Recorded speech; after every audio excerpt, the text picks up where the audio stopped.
What's going on, everyone? Our Loot Games here, back with another video, and it's patch note day. And so you know what that means. We got to go down the patch notes, read what has officially come out, and of course, then I can gloat on things I got right. Anything I got wrong, we just won't talk about. So let's go ahead and jump into it. There was a trailer. I'll be playing that in the background or in the corner so you guys can watch that as we go. But it says time to score. Legends get into Knockout, an all-new objective-based LTM where you and your squad capture zones and earn Evo to score points. Rack up bounty bucks to unlock rewards in the reward shop, including 2 epic skins for Conduit and Valkyrie. Pull 36 themed items from Space Hunt event packs, including the all-new mythic Serpent Sting universal melee item. It's high time that you prove you're the best in the galaxy. The Space Hunt event runs from September 17th to October 8th, 2024. I don't know why they need the year there, but you know. New mode, Knockout. Introducing the all-new 60-player 20-squad Battle Royale Experience Knockout. In this intense objective-based competition, squads must capture zones and collect Evo to rack up points. The 5 lowest scoring squads are eliminated after each round, so every point counts. Enjoy infinite respawns until the high-stakes sudden death finale. After 3 rounds, the final 5 squads are redeployed for an all-out battle where only one squad will emerge victorious. Will your squad be the last one standing? Ding, ding, ding, ding, ding. I feel like I need to make it dramatic because it's not dramatic. Amped Knockout Trials. For a limited time, take on weekly challenges to permanently unlock 2 pivotal legends. Oh man, this is exciting. September 17th to October 15th, complete Crypto's trials to permanently unlock Crypto. And October 1st to October 15th, complete Watson's trials to permanently unlock Watson. That is insane. Featured legends will unlock and be free to play for the duration of their challenge window. Complete all of Legends' corresponding challenges to permanently add them to your pantheon. Those that complete both Amped and Knockout trials will be rewarded for their efforts with an epic tiered badge. We see some of the skins that are coming in this, and they actually look pretty good. I gotta say, they did a good job on the skins this time. Not the best Mirage one, but that's kind of what we expect as Mirage rings. But Ash always looks really cool. Gibby, okay. Okay. This one looks really cool. Really like this skin right here. And then that's not bad either. I'll take that one too. And then the Cowgirl Wraith. And we got some gun skins. Unlock 36 limited time cosmetics to proceed through the event and unlock milestone rewards. Each Space Hunt item received during the event counts towards these bonus rewards that you'll automatically unlock after hitting milestones along the way. And here is the heirloom. Each of these events, including the Serpent Sting, can be acquired via Space Hunt event packs, which contain 1 event item and 2 standard items with a guarantee of no event item duplicates. Once you've acquired the mythic universal melee item Serpent Sting, you will also be able to purchase additional customizations usable by any legend, such as the new Crimson Ripper holographic kill counter. Ooh, that sounds kind of cool. That's a new feature, right? So they're trying to make them a little bit better. Don't know if it's worth it, but it is a neat looking one. It's pretty brutal looking. I can see Rev like looking pretty cool with this one. As you kill enemies during a match, red holographic triangles will fill on the Serpent Sting, maxing out at 5 kills and resetting each match. Oh, that's pretty neat.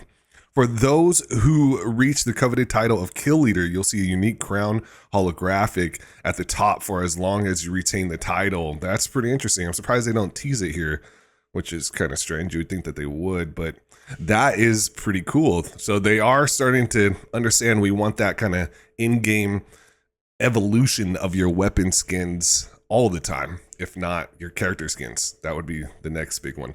Earn bounty bucks by completing daily event challenges and head to the Space Hunt reward shop to choose your own rewards and see your progress with event badges. The reward shop and offerings will rotate halfway through the event on September 28th at 10 a.m.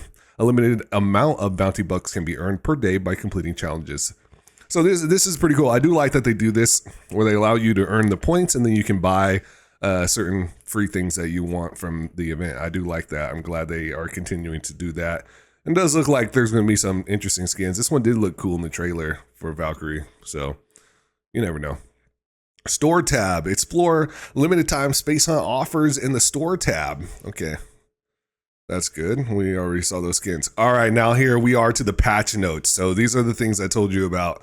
Let's go ahead. So I knew that the Mozambique was going to the gold rotation, but I didn't want to like say that as a nerf and buff sort of a thing. So we kind of just let it leave where it is.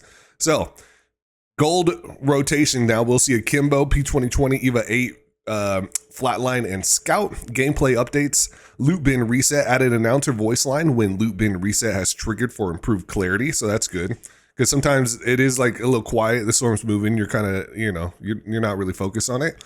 Reduce spawn rate for some high value loot, backpacks, hop ups, gold attachments after reset. If a loot bin is opened just before the reset happens, loot from that bin will be thrown out onto the ground, ensuring players can grab desirable items instead of those items being deleted. What's interesting about this is when I was playing yesterday, the items weren't getting deleted. They're actually just being shoved into the bin in a different spot. So when it reset, the gold items were all where they're supposed to be, and then the random items were like just shoved in between them. So I don't know if that was like some kind of quick fix or what.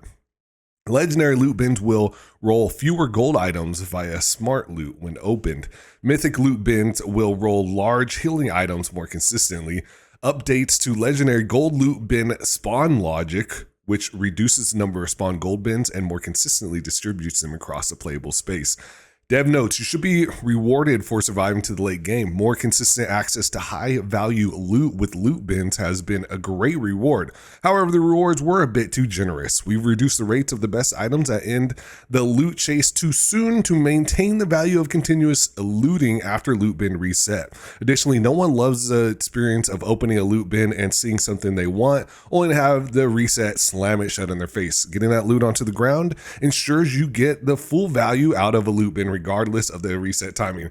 Now imagine you have a Loba ult, right? And so the loot bins all reset and just spit out all their loot prior to that, and then you open them all up. Can you imagine what that Loba ult looks like? It's going to be insane. So loot ticks greatly improve the content of loot ticks. Remove white and blue rarity attachments and equipment from possible loot. That's good.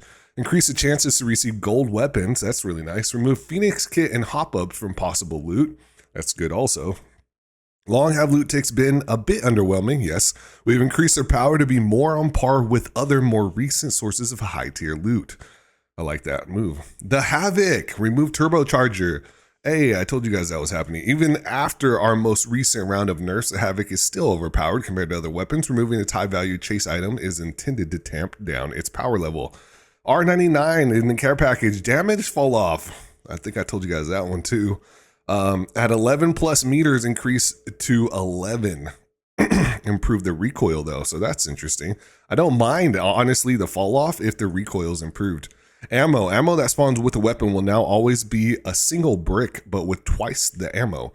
Previously, there was 7% chance to spawn 2 separate ammo bricks and a 30% chance to only spawn 1 when a weapon was weapon spawned with its corresponding ammo. We've changed this to clean up the number of items on the ground and slightly increase the ammo economy. Interesting. Hop-ups, reduce spawn rate of gun shield generator, remove turbocharger from the loot pool.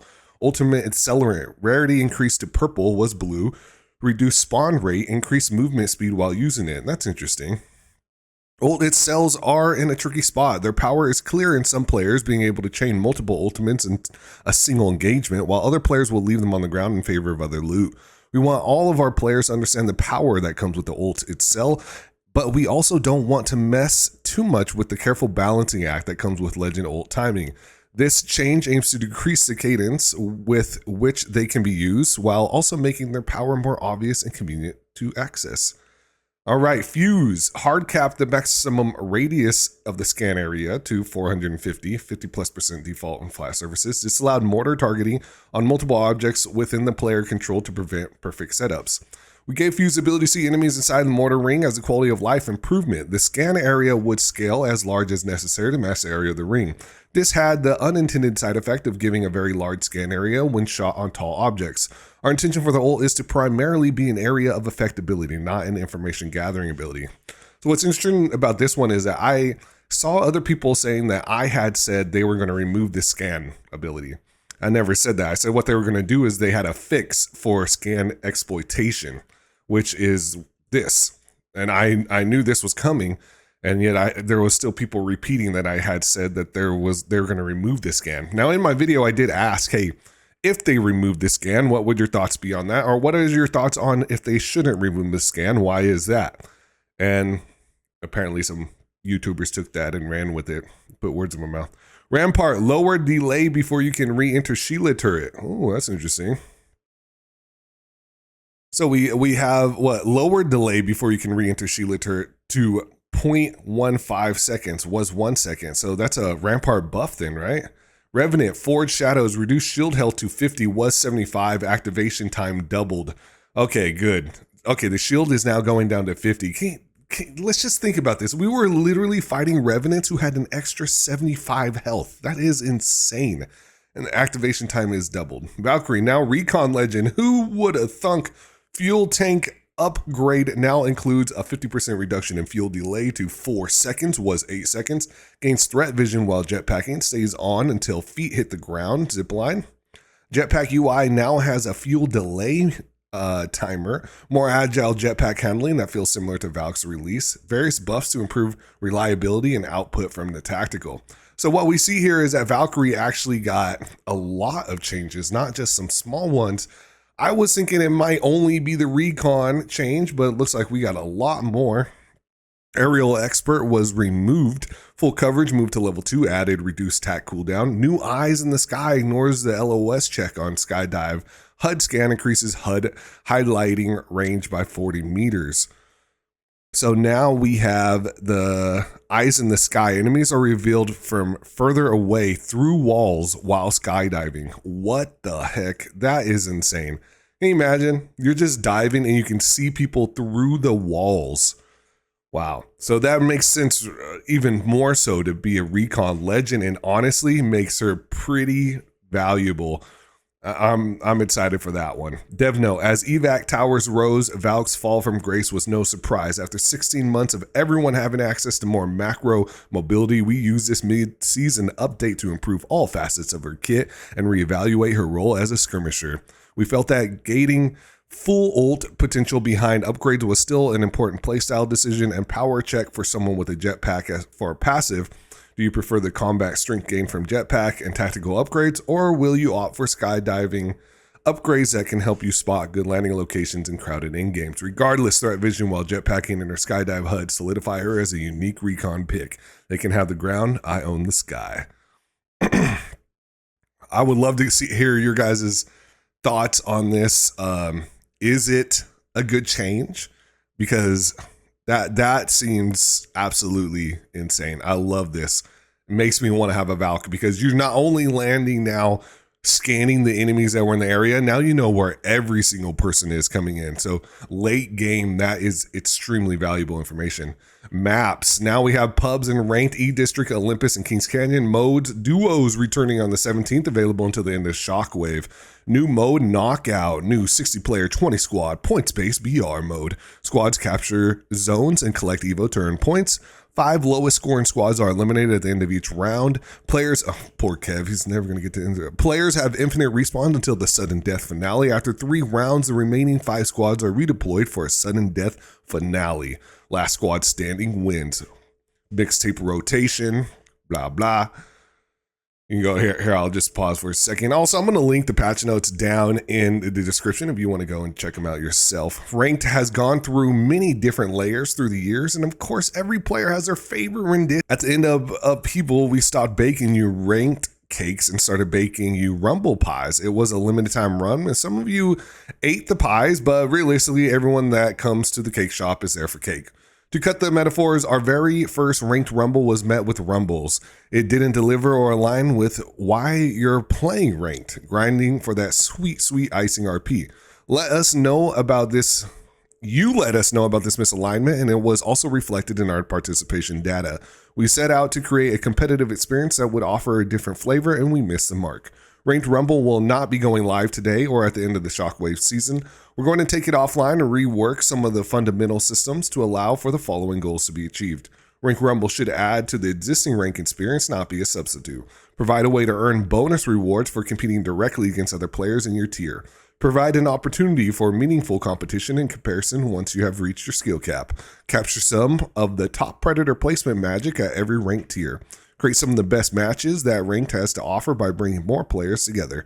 create more opportunities for us to gather and respond to feedback, which allows us to dial in the experience to be more fun and worth your time investing.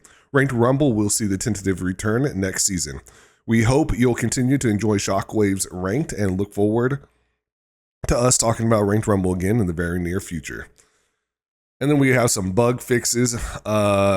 DX12 fixed an issue, fixed a long-standing bug that could cause server crashes, fixed rare cases where you crash, whatever. All right, Legends. Crypto EMP will no longer occasionally trigger while recalling hack. Mad Maggie's passive will now trigger when hitting gun shields. Newcastle's Swift Shield upgrade now works as intended. Watson's emergency power upgrade will now affect teammates, and Ulted Cell's resolved issue with health regen. Quality of life. Added the ability to manage your inventory while healing and ziplining. That's pretty nice. Valkyrie can now cancel her attack by melee punching. That's also nice. E-District added assets to aid in climbing up walls in certain areas. Added 2 survey beacons to the north side of the map. Electro Dam spillway slope can now be traversed upwards. Ground loot and loot bin count has been increased. 100 loot bins have been added to the map. Nice. Buses now have ground loot. There we go. Various buildings have had their ground loot slightly increase. Reduced the amount of possible high tier loot spawning at the Lotus. Relocated Blossom Drive's crafter to the far west side. Resolved the number of additional bugs and rat spots. So that's going to be it for the patch notes. Pretty much nailed everything that I told you guys about, as expected. I am on the back end of COVID right now, and it has actually been pretty rough, surprisingly. So that's why my voice is giving out at the end of this, and I haven't been doing videos or streams or anything. So I apologize about that, but we will be jumping back on it. If you have any questions, any comments, please leave them down below. I would love to hear from you guys as always, and I hope you all have a wonderful day. Enjoy the patch notes, get out there, win some games, and I will catch you next time. Take care, everyone. This is a whole new team. This is a whole new team. Listen, my couch pull out, but I don't. Peace out, bitches. No, fuck. Oh my god. I hate this game! I fucking hate it! Don't clip that. Yeah, fuck me.